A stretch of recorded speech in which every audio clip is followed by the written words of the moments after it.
سعودی عرب کا ایک واقعہ، وہاں کے عالم دین نے لکھا، میرے نوجوان ساتھی سنیں، بڑی عبرت کی بات۔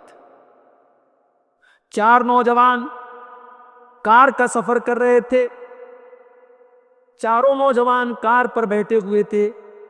سعودی عرب کے روڈ پر کار چل رہی ہے، وہاں کی روڈ بہار اور جھارکھنڈ سے بھی زیادہ شاندار اور چکنی روڈ ہے، پورے اسپیڈ میں گاڑی جا رہی ہے، ایکسیڈنٹ ہو جاتا ہے۔ 4 نوجوانوں میں سے 3 نوجوان آن دا اسپاٹ مر جاتے ہیں، ایک نوجوان بچ جاتا ہے لیکن وہ بھی آخری سانسیں لے رہا ہے۔ ٹریفک پولیس والے جب اس نوجوان کے پاس پہنچتے ہیں جو آخری سانسیں لے رہا ہے، اس سے پوچھتے ہیں کہ یہ ایکسیڈنٹ کیسے ہوا، اس سے پوچھتے ہیں تمہارا نام کیا ہے، اس سے پوچھتے ہیں تمہارے ساتھیوں کا نام کیا ہے۔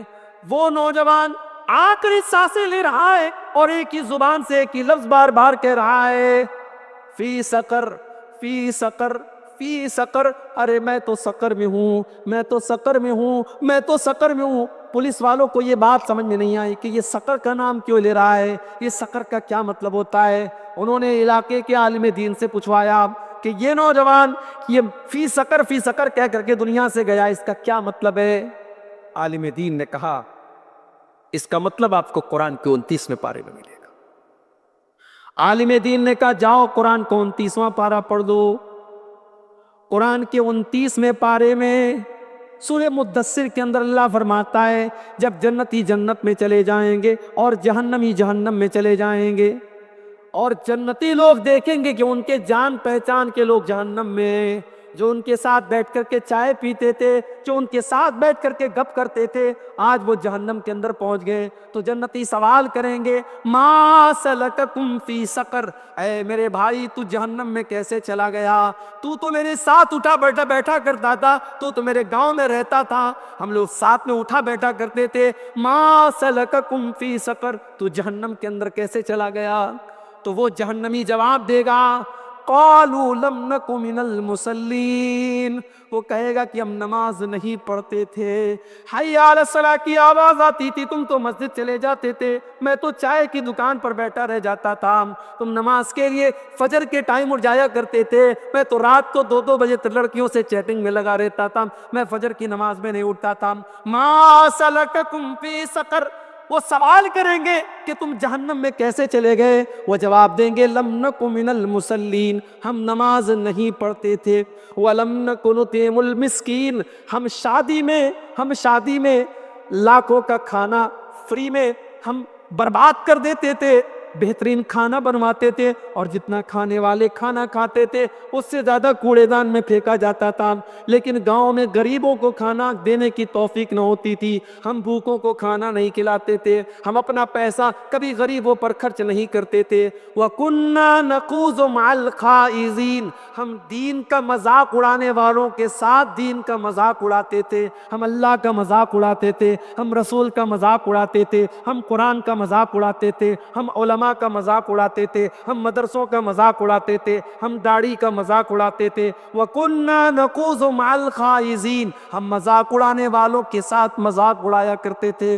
اس سعودی عرب کے عالم دین نے کہا قرآن کی یہ آیت بتا رہی ہے کہ وہ نوجوان جب مر رہا تھا، آخری سانسیں لے رہا تھا، موت کا فرشتہ اس کے پاس آ چکا تھا اور اس کو وہ منظر دکھائی دے رہا تھا، اس کو یہ نظر آ رہا تھا کہ آج وہ جہنم کی آگ میں جانے والا ہے، اسی لیے اس کی زبان سے بار بار سقر کا لفظ آ رہا تھا، وہ انا فی سقر کہہ رہا تھا، وہ یہ بتا رہا تھا کہ وہ بے نمازی تھا، وہ یہ بتا رہا تھا کہ وہ اپنی جوانی کو برباد کرنے والا نوجوان تھا۔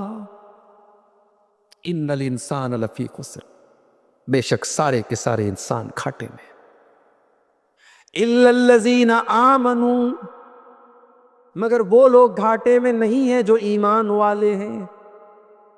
ایمان کس کو کہتے ہیں میرے بھائیو؟ ہم نے ایمان کا مطلب نہیں سمجھا۔ ایمان کا مطلب کیا ہے؟ آؤ ذرا قرآن اٹھاؤ، اللہ تعالیٰ ایمان کا مطلب بتاتا ہے، انما المؤمنون الذين اذا ذكر الله وجلت قلوبهم واذا تليت عليهم آياته زادتهم ایمانا.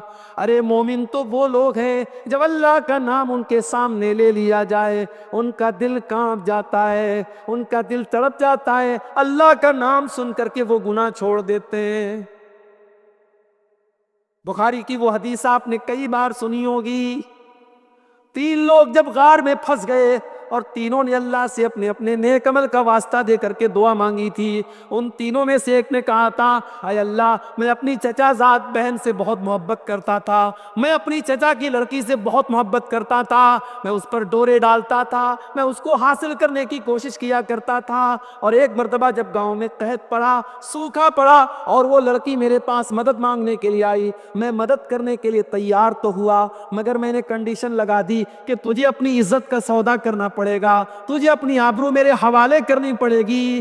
لیکن جب عین موقع پر میں اس لڑکی کے ساتھ زنا کرنے کے لیے تیار ہو گیا اور قریب تھا کہ میں اس کے ساتھ زنا کر دیتا، اس لڑکی نے عین موقع پر کہا کہ اے اللہ کے بندے اتق اللہ، تو اللہ سے ڈر، ولا تفض الخاتم الا بحقہ، اور جس چیز کا تجھے حق حاصل نہیں اس چیز کو تو استعمال مت کر. اللہ کا نام سن کر کے اس نوجوان نے زنا کا ارادہ ترک کر دیا، زنا کا ارادہ چھوڑ دیا اپنی چچا زاد بہن کے ساتھ، پھر اس نے کبھی غلط کام کا ارادہ نہیں کیا. اللہ کہہ رہا ہے کہ مومن تو وہ لوگ ہیں جب اللہ کا نام لیا جائے تو ان کے دل کانپ جاتے ہیں. وَإِذَا تُلِيَتْ عَلَيْهِمْ آيَاتُهُ زَادَتْهُمْ ایمانا. اور مومن تو وہ لوگ ہیں کہ جب اللہ کا نام لیا جائے، جب قرآن کی آیتیں پڑھی جائیں تو ان کا ایمان بڑھ جاتا ہے. آج تو ہمارا حال یہ ہے، رمضان میں تراویح کی نماز ہو رہی ہے، حافظ جی 1 پارہ کی تراویح پڑھا رہے، اگر کسی دن حافظ جی نے 1.5 پارہ کر دیا، 2 پارہ کر دیا تو ہمارا پارہ چڑھ جاتا ہے. ہم کہتے ہیں حافظ صاحب آپ نے 2 پارہ کیوں پڑھا دیا، ہم سے نہیں پڑھی جاتی 2 پارہ. میرے پیارے ساتھیوں، کسی مسجد میں تو یہ حال بھی ہے کہ حافظ صاحب نے تھوڑی لمبی تراویح پڑھا دی تو سلام پھیرا تو پیچھے کوئی نہیں تھا. ایسا بھی ہوا، ایسا بھی منظر دیکھا گیا. لیکن جو اللہ کے مومن بندے ہوتے ہیں وَإِذَا تُلِيَتْ عَلَيْهِمْ آيَاتُهُ زَادَتْهُمْ ایمانا. قرآن کی آیتیں جب پڑھی جاتی ہے تو ان کا ایمان بڑھ جاتا ہے. فضیل ڈاکو کو دیکھو، ڈاکہ ڈالنے کے لیے جاتا ہے، ایک مکان کی چھت پر کودتا ہے، اس مکان میں اللہ کا کوئی بندہ رات کے سناٹے میں قرآن پڑھ رہا ہے، اور قرآن پڑھتے پڑھتے وہ اللہ کا بندہ سورہ حدید کی آیت پر پہنچتا ہے أَلَمْ يَأْنِ لِلَّذِينَ آمَنُوا أَن تَخْشَعَ قُلُوبُهُمْ لِذِكْرِ اللَّهِ. کیا ایمان والوں کے لیے ابھی وہ سمے نہیں آیا، کیا ایمان والوں کے لیے ابھی وہ وقت نہیں آیا کہ اللہ کا کلام سن کر کے ان کا دل پگھل جائے. فضیل ابن عیاض کے دل پر چوٹ لگی، اے اللہ یہ قرآن پڑھا جا رہا ہے اور میں ڈاکہ ڈال رہا ہوں، میں لوگوں کا مال لوٹ رہا ہوں، اے اللہ تو مجھے بلا رہا ہے، اے اللہ میں تیری دعوت پر لبیک کہہ رہا ہوں، اے اللہ تو پوچھ رہا ہے کہ کیا ایمان والوں کے لیے توبہ کرنے کا ٹائم آیا کہ نہیں آیا. اے اللہ میں اعلان کر رہا ہوں کہ وہ ٹائم آ چکا ہے. اے اللہ تیرا بندہ فضیل آج سے سچی توبہ کرتا ہے، آج سے فضیل نہ تو کوئی ڈاکہ ڈالے گا، نہ کوئی چوری کرے گا، نہ کسی کی عزت پر حملہ کرے گا. آج کے بعد تیرا بندہ فضیل تیرے گھر کی عبادت میں، تیرے گھر کے طواف میں اور نماز میں اور عبادت میں لگا رہے گا. اور اس کے بعد فضیل ابن عیاض نے سچی توبہ کی اور اپنے دور کے بڑے بڑے علماء اور بڑے بڑے عابدوں میں ان کا شمار ہونے لگا. ایمان اس کو کہتے ہیں میرے بھائی. آج ہمارا ایمان کمزور ایمان ہے، اور ایک بات یاد رکھو، یہ جو ایمان ہے نا یہ دنیا کی سب سے بڑی پونجی ہے ہماری. ہم غریب ہیں، ہمارے گھر کمزور ہیں، ہمارے پاس دولت نہیں ہے، لیکن اگر ہمارے پاس ایمان ہے تو اللہ کی قسم بڑے بڑے کروڑ پتی اور ارب پتی کل قیامت کے دن ہمارے سامنے پھیکے پڑ جائیں گے. ان کے سامنے ہمارے پاس ان سے بڑی دولت ہے میرے بھائی ایمان کی دولت. ایمان سے بڑی کوئی دولت نہیں.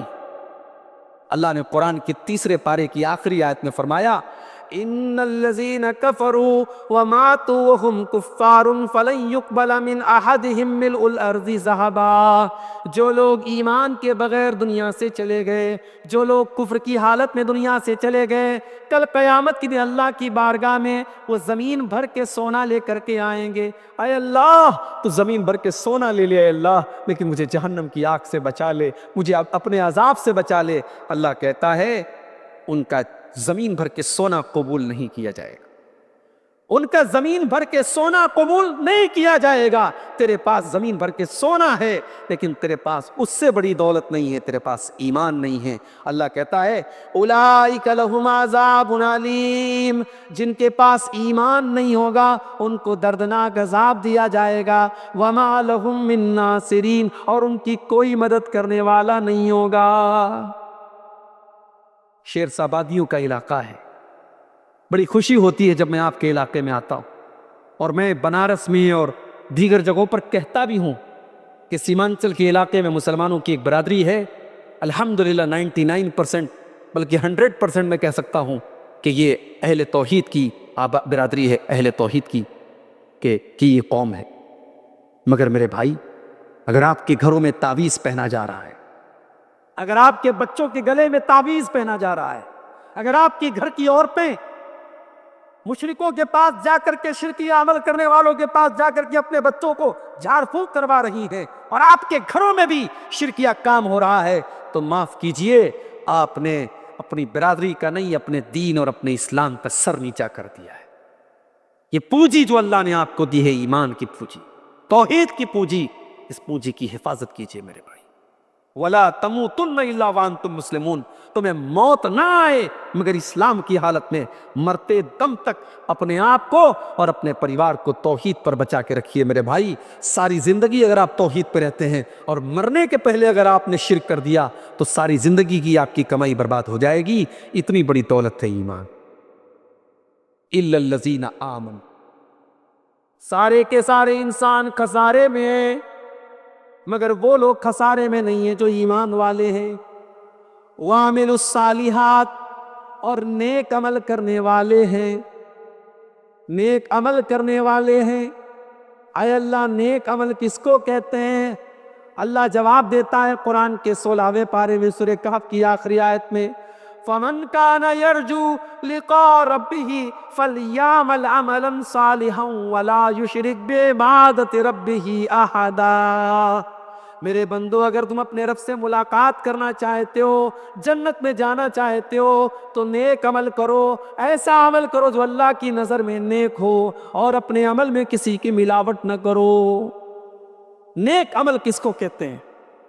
پوری تقریر آپ کو سمجھ میں آئی چاہے نہ آئے، اگر یہ چیز آپ نے سمجھ لی تو میں سمجھتا ہوں کہ آپ نے تقریر کا خلاصہ سمجھ لیا۔ اگر آپ سے کوئی پوچھے کہ نیک عمل کس کو کہتے ہیں تو جواب دے دو کہ نیک عمل اس کو کہتے ہیں جس کے اندر دو چیزیں پائی جائیں۔ پہلی چیز کہ وہ عمل صرف اور صرف اللہ کے لیے کیا جائے، اس کے اندر کوئی دکھاوا نہ ہو، کوئی ریاکاری نہ ہو، کسی کو خوش کرنے کے لیے نہ کیا جائے۔ نیک عمل اس کو کہتے ہیں جو صرف اور صرف اللہ کو خوش کرنے کے لیے کیا جائے۔ آپ کے گاؤں میں جلسہ ہو رہا ہے، مدرسے میں آپ نے 1,00,000 روپیہ چندہ دیا، اگر چندہ دینے کا مقصد یہ تھا کہ اللہ راضی ہو جائے تب تو وہ نیک عمل ہے، اور اگر چندہ دینے کا مقصد یہ ہے کہ گاؤں والے تعریف کرے کہ پردھان جی نے 1,00,000 روپیہ دیا ہے، پورے گاؤں میں چرچا کیا جائے، پورے گاؤں والے آپ کے چندے کی تعریف کریں، مدرسے والے آپ کو سلامی دیں، اگر آپ کا یہ مقصد ہے تو میرے بھائی آپ کا عمل تو ہے مگر نیک عمل نہیں ہے۔ نیک عمل کی پہلی شرط کہ وہ خالص اللہ کے لیے، نیک عمل کی دوسری شرط کہ وہ جناب محمد الرسول اللہ کے طریقے کے مطابق ہو، وہ رسول کے طریقے کے مطابق ہو، وہ دیکھنے میں کتنا ہی نیک عمل کیوں نہ لگ رہا ہو، اگر نبی کے طریقے کے مطابق نہیں ہے تو وہ نیک عمل نہیں ہے۔ ربیع الاول کا مہینہ آیا، اتفاق سے میرا پروگرام مالدہ کے اندر کلیا چک کے علاقے میں تھا۔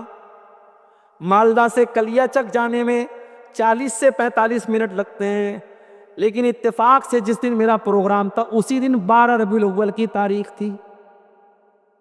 یقین مانیے آپ، 40 سے 45 منٹ کا راستہ مالدہ سے کلیا چک جانے مجھ کو 3 گھنٹے لگ گئے۔ راستے پر مسلمان نوجوان قطب مینار کی جتنی اونچی اونچی ٹوپی لگا کر کے ناچ رہے ہیں، گا رہے ہیں، بڑے بڑے ڈی جے کے ساؤنڈ کے ساتھ جلوس نکل رہا ہے۔ میں نے پوچھا یہ کون لوگ ہیں؟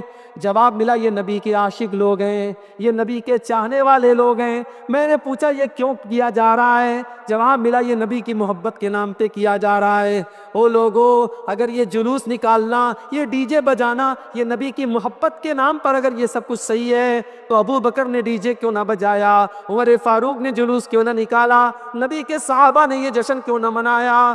کام تو دیکھنے میں اچھا لگ رہا ہے، کام تو دیکھنے میں ایموشنل لگ رہا ہے، کام تو دیکھنے میں صحیح لگ رہا ہے، مگر اس کے اوپر جناب محمد رسول اللہ کی مہر نہیں ہے، اس لیے یہ کام بدعت ہے، یہ کام نیک عمل نہیں ہے۔ میں آپ کو 1 کروڑ روپیہ لکھ کر کے چیک دے دوں اور چیک پر اپنا سگنیچر نہ کروں تو وہ چیک دنیا کے کسی بینک میں آپ کیش نہیں کر سکتے، کیونکہ جو چیک دے رہا ہے، جس کا اکاؤنٹ ہے، اس چیک کے اوپر اس کی سگنیچر ہونی چاہیے، تب وہ چیک مانی جائے گی۔ میرے پیارے ساتھیو، آپ جو نیک عمل کرتے ہیں وہ بھی اللہ تعالیٰ کا ایک چیک ہے، اور اس چیک کے اوپر جناب محمد رسول اللہ کی سگنیچر ہونی چاہیے۔ وہ عمل اللہ کے رسول کے طریقے کے مطابق ہونا چاہیے، اگر ہے تو سنت ہے، اگر نہیں ہے تو بدعت ہے۔ تو اللہ نے کہا کہ اِلَّا الَّذِينَ آمَنُوا وَعَمِلُوا الصَّالِحَاتِ، تمام کے تمام انسان گھاٹے میں ہیں، مگر وہ لوگ گھاٹے میں نہیں ہیں جو ایمان والے بن جائیں اور جو نیک عمل کرنے والے بن جائیں۔ اب 2 باتیں اور ہیں، بیان کر کے بات ختم کروں گا۔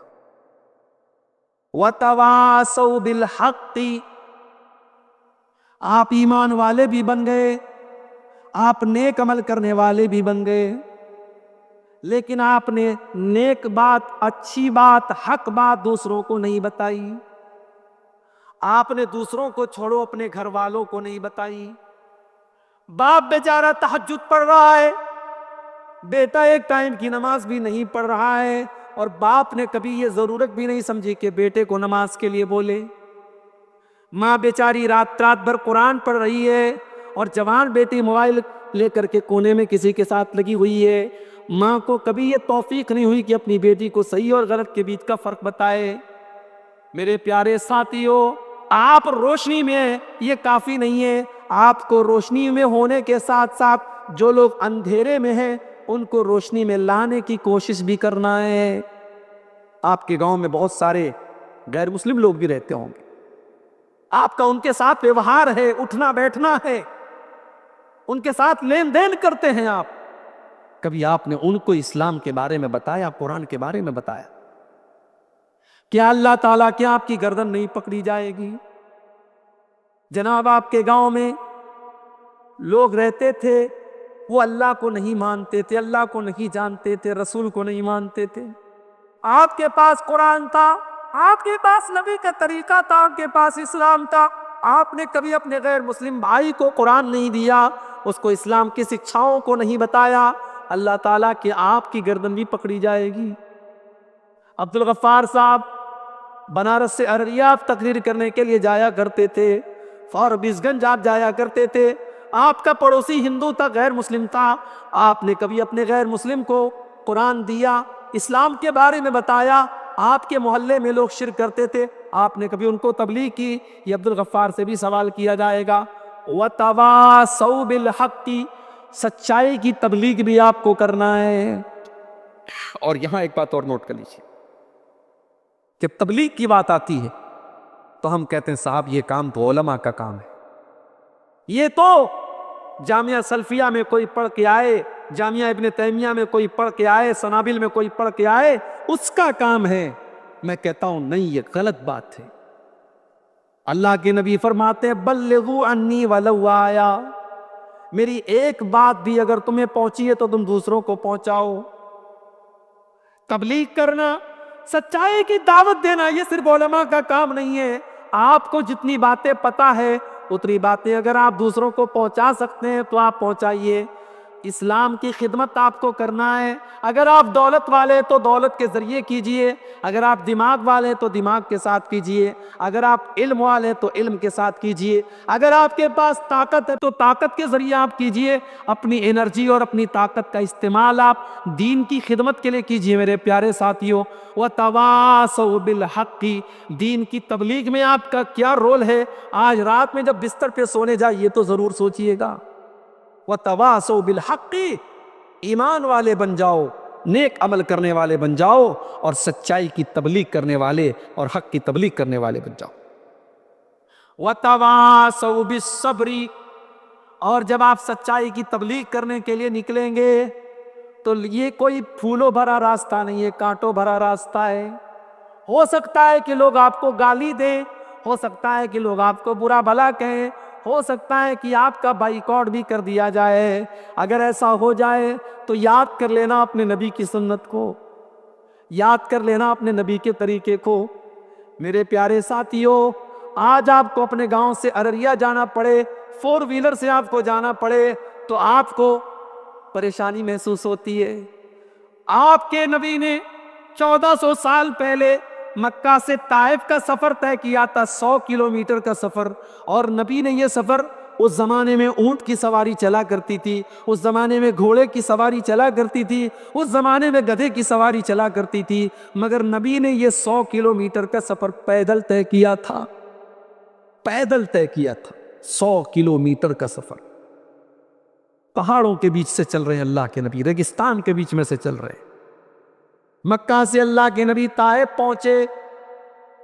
سب سے پہلے طائف کے جو بڑے بڑے سردار لوگ تھے ان کے گھر پر پہنچے, ان کو اسلام کے بارے میں سمجھایا, ان کو توحید کے بارے میں سمجھایا, ان کو بتایا میں اللہ کا آخری نبی ہوں. ان کمینوں نے, ان بدبختوں نے, ان بد نصیبوں نے اللہ کے نبی کا کلمہ پڑھنا تو بہت دور کی بات ہے, انہوں نے نبی کا مذاق اڑایا. انہوں نے کہا کہ اے محمد, اللہ کو کوئی اور نہیں ملا تھا, تم ہی ملے تھے نبی بنانے کے لیے. کسی نے کہا اگر تم اللہ کے سچے نبی ہو تو جاؤ تم میرے لیے بد دعا کر کے دکھاؤ, اور اگر تم جھوٹے نبی ہو تو میں تمہاری بات نہیں مانتا. انہوں نے نبی کا مذاق اڑایا. اللہ کے نبی نے بڑے صبر سے کام لیا, کہ کوئی بات نہیں, تم میرا کلمہ نہیں پڑھتے کوئی بات نہیں, لیکن دیکھو میں طائف کے اندر گھوم گھوم کر کے تبلیغ کروں گا, لوگوں کو اسلام کے بارے میں بتاؤں گا, تو کم سے کم تم یہ بات کسی اور کو مت بتانا, تم سے میری بات ہوئی ہے تم اس بات کو سیکرٹ رکھنا. مگر ان کمبختوں نے اس کو بھی سیکرٹ نہیں رکھا, اور پورے طائف میں اللہ کے نبی کے اوپر ایک آدمی بھی کلمہ پڑھنے والا نہیں. 100 کلومیٹر کا سفر طے کر کے, پیدل طے کر کے اللہ کے نبی آئے ہیں, اور لوگوں سے مل رہے ہیں, ملاقات کر رہے ہیں, توحید کے بارے میں سمجھا رہے ہیں, قیامت کے بارے میں بتا رہے ہیں, مگر ایک آدمی میرے نبی پر ایمان لانے والا نہیں ہے. میرے بھائی, مایوس ہو کر کے اللہ کے نبی طائف سے نکلنے لگے. جب طائف سے نکلنے لگے تو ان کمینوں نے, ان بدماشوں نے اللہ کے نبی کے اوپر پتھر برسانا شروع کر دیا. اللہ کے نبی طائف کی گلیوں میں چل رہے ہیں اور دونوں طرف سے آپ کے اوپر پتھر برسائے جا رہے ہیں. حضرت بلال رضی اللہ تعالیٰ عنہ اللہ کے نبی کو بچانے کی کوشش کرتے ہیں, مگر وہ کہاں سے بچاتے, پتھر تو ہر طرف سے آ رہے ہیں. اتنے پتھر مارے گئے میرے نبی کو, آپ کے بدن سے خون بہ بہ کر کے آپ کے جوتوں میں جم گیا. اللہ کے نبی طائف سے نکل کر کے بڑی مشکل سے اپنی جان بچا کر کے نکلتے ہیں, اور طائف سے 3-4 کلومیٹر دور ایک باغ میں جا کر کے اللہ کے نبی پناہ لیتے ہیں, ایک پیڑ کے نیچے پناہ لیتے ہیں, اور آسمان کی طرف ہاتھ اٹھا کے کہتے ہیں اے اللہ, اے اللہ, یہ تو نے مجھے کس کے حوالے کر دیا, یہ کن لوگوں کے حوالے کر دیا. اے اللہ, یہ تیرے مقام کو نہیں جانتے, اے اللہ یہ میری عظمت کو نہیں جانتے. اے اللہ, اگر تو مجھ سے راضی ہے, اگر تو مجھ سے ناراض نہیں ہے تو اے اللہ مجھے کوئی فرق نہیں پڑتا. ٹھیک ہے یہ لوگ میری بات نہیں مان رہے ہیں, مجھے تکلیف ہوئی ہے, مگر اے اللہ اگر تو راضی ہے تو مجھے کوئی پرواہ نہیں ہے, تو ناراض نہیں ہونا چاہیے, اگر تو راضی ہے تو مجھے کوئی پرواہ نہیں ہے. یہ صبر کیا ہے اللہ کے نبی نے. ہمیں اور آپ کو صبر کا مطلب ہم نے جانا ہی نہیں, صبر کس کو کہتے ہیں. وَتَوَاصَوْا بِالصَّبْرِ, دین کی تبلیغ کے راستے میں صبر کرنا پڑے گا میرے بھائی. مومن کی زندگی تو 2 ہی چیزوں کا نام ہے, خوشی میں شکر کرنا ہے, تکلیف آئے تو صبر کرنا ہے. اور صبر کا مطلب یہ نہیں ہوتا ہے کہ بچہ مر گیا تو صبر کر لیا آپ نے، بیٹا مر گیا صبر کر لیا، باپ کا انتقال ہو گیا تو صبر کر لیا.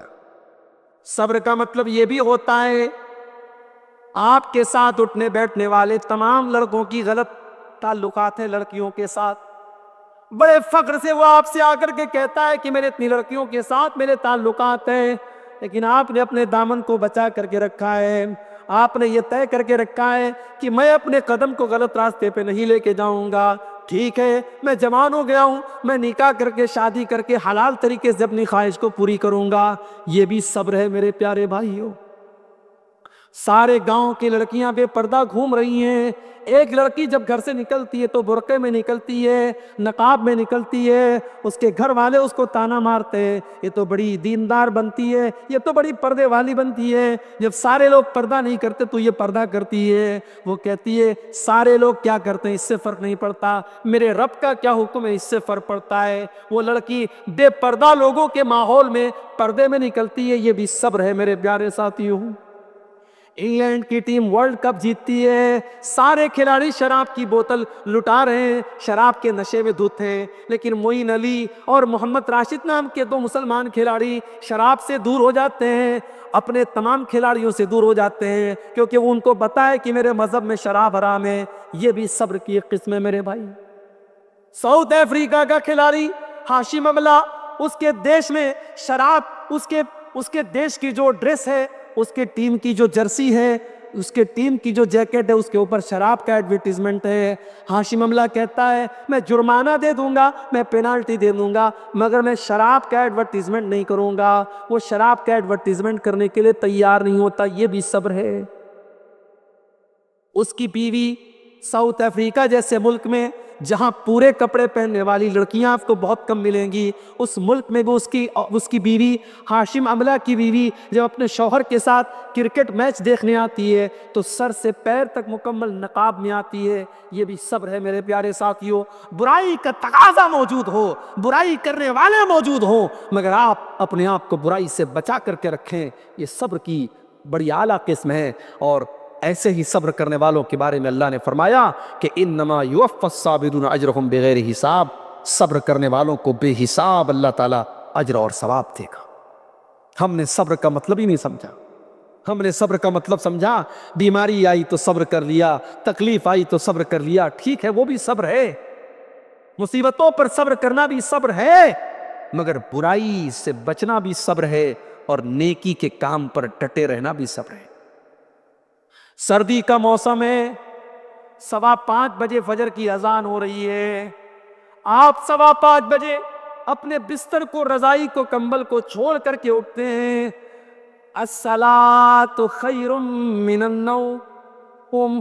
مؤذن کی آواز آتی ہے کہ نماز نیند سے بہتر ہے.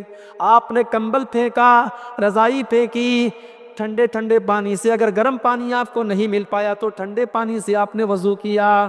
وضو کر کے آپ مسجد میں آئے، آپ نے فجر کی نماز پڑھی. آپ نے نہ جاڑا دیکھا، نہ سردی دیکھی، نہ گرمی دیکھی. آپ نے سال کے 365 دن نماز کی پابندی کی. میرے پیارے بھائیو، یہ بھی صبر ہے.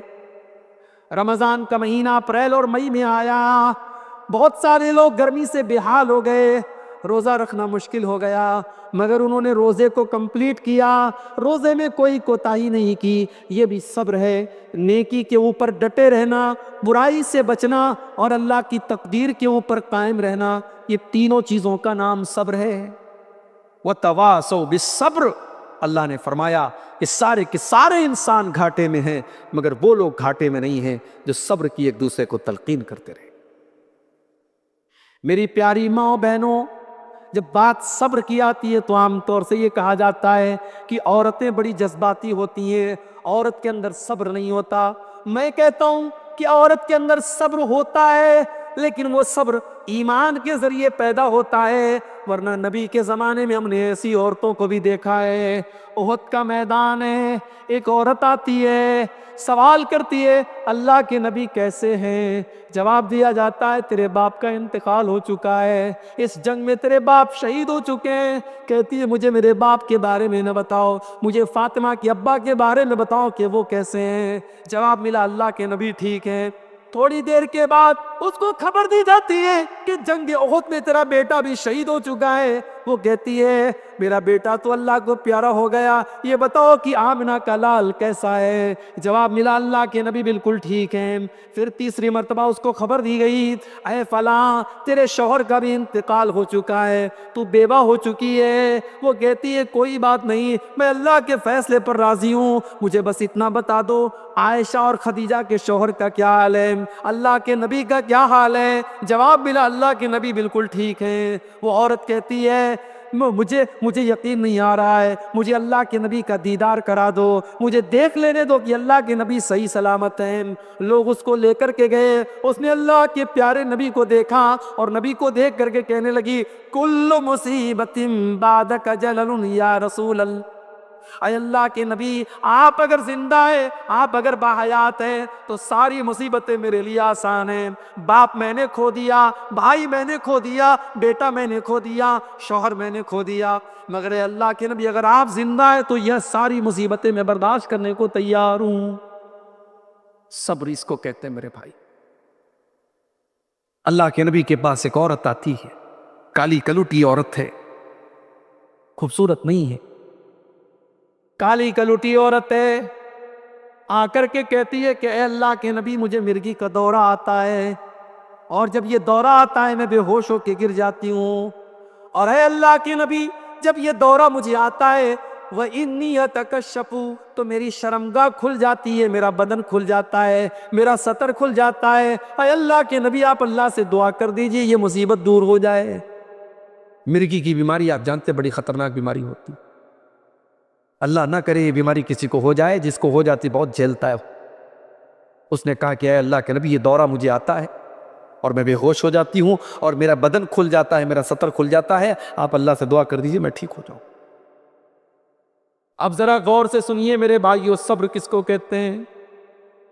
بخاری کے الفاظ ہیں, اللہ کے نبی اس عورت سے کہتے ہیں اگر تم چاہتی ہو تو میں دعا کر دوں گا تم ٹھیک ہو جاؤ گی, تم چاہتی ہو تو میں دعا کر دوں گا تم ٹھیک ہو جاؤ گی, لیکن اگر تم کہو تم صبر کر لو تو میں گارنٹی دیتا ہوں کہ تم کو جنت ملے گی. تم اس مصیبت کو برداشت کر لو, تم اس کے اوپر صبر کر لو تو میں تم کو گارنٹی دیتا ہوں کہ تم کو جنت ملے گی. اب اس عورت کے سامنے دو راستہ ہے, ایک طرف اتنی خطرناک بیماری ہے مگر برداشت کرنے پر جنت ملے گی, دوسری طرف نبی دعا کر دیں گے تو مصیبت دور ہو جائے گی. اس نے سوچا ادھر اگر بیماری ہے تو جنت مل رہی ہے, ادھر بیماری تو ختم ہو رہی ہے مگر جنت کی گارنٹی نہیں ہے. اس کو لگا کہ یہ فائدے کا سودا ہے. اس نے کہا اے اللہ کے نبی اگر اس بیماری کو برداشت کرنے کی وجہ سے مجھے جنت مل رہی ہے تو میں صبر کرنے کے لیے تیار ہوں, میں مرگی کی اس بیماری کو برداشت کر لوں گی, لیکن اے اللہ کے نبی میں مرگی تو برداشت کر سکتی ہوں, بے شرمی برداشت نہیں کر سکتی, بے حیائی برداشت نہیں کر سکتی. میری پیاری ماں بہنوں, اگر اللہ نے آپ کو خوبصورت بنایا ہے, اگر اللہ نے آپ کے چہرے کے نقش و نگار اچھے بنائے ہیں تو اس خوبصورتی کی نعمت کی قدر کرو, اس کو بے پردہ ہو کر کے بے حیائی کی نظر نہ کرو, اس نعمت کی ناقدری نہ کرو. وہ اور کالی کلوٹی عورت ہے لیکن اس کو شرم و حیا کا کتنا پاس ہے. وہ کہتی ہے کہ اے اللہ کے نبی آپ یہ تو دعا کم سے کم اللہ سے کر دیجئے کہ جب مجھے مرگی کا یہ دورہ آئے تو میرا سطر نہ کھلے, میرا بدن نہ کھلے, میرے بدن پر کسی غیر کی نظر نہ پڑے. اللہ کے نبی نے دعا کر دی, وہ عورت چلی گئی. صحابہ کہتے ہیں کسی کو جنتی عورت دیکھنا ہو تو اس عورت کو دیکھ لو. یہ ہوتا ہے صبر. وَتَوَاصَوْا بِالصَّبْرِ جو لوگ صبر کی تلقین کریں گے ان کو اللہ تعالیٰ کہہ رہا ہے کہ وہ گھاٹے میں نہیں ہے, وہ فائدے میں. تو 4 کام آپ کو کرنا ہے میرے پیارے ساتھیو. إِلَّا الَّذِينَ آمَنُوا وَعَمِلُوا الصَّالِحَاتِ وَتَوَاصَوْا بِالْحَقِّ وَتَوَاصَوْا بِالصَّبْرِ. ایمان والا بننا ہے, نیک عمل کرنے والا بننا ہے, اور سچائی کی اور دین حق کی تبلیغ کرنا ہے، اور پھر اس کے اوپر صبر کرنا ہے اور ایک دوسرے کو صبر کی تلقین کرنا ہے۔ یہ 4 کام اگر کوئی کرتا ہے تو وہ پروفٹ میں ہے، وہ فائدے میں ہے، ورنہ اللہ تعالیٰ نے اس سورت کریمہ کے اندر یہ اصول بتا دیا، ان الانسان لفی خسر، بے شک تمام کے تمام انسان گھاٹے میں۔ تو میں سمجھتا ہوں کہ اس سورت کریمہ کا ایک مفہوم جو ہو سکتا ہے، اس کی جو تفسیر ہو سکتی ہے، وہ میں آپ کو سمجھانے کی میں نے کوشش کی ہے۔ آئیے، یہ بڑا سہانا وقت ہے، رات کا آخری پہر ہے، اور اس وقت جو ہے اللہ تبارک و تعالیٰ آسمان دنیا پر نازل ہوتا ہے اور ہماری دعاؤں کو سنتا ہے۔ آئیے ہم اللہ سے دعا کریں، اللہ تعالیٰ اس سورت کریمہ میں جن 4 صفتوں کو اللہ نے بیان کیا ہے، ایمان، نیک عمل، سچائی کی دعوت دینا اور اس کی تبلیغ کرنا، اے اللہ یہ 4 چیزیں تو ہمارے اندر بھی پیدا فرما دے۔ اے اللہ ہم تجھ سے وہی دعا کرتے ہیں جو تیرے نبی تجھ سے کرتے تھے، اللہم انی اسألک الجنہ وما قرب الیہا من قول و عمل۔ اے اللہ میں تجھ سے جنت مانگتا ہوں اور ہر وہ عمل مانگتا ہوں جو جنت کے قریب کر دے، اور اے اللہ میں تجھ سے جہنم سے پناہ مانگتا ہوں اور ہر اس عمل سے پناہ مانگتا ہوں جو جہنم سے قریب کر دے۔ الہ العالمین، آج کا یہ جلسہ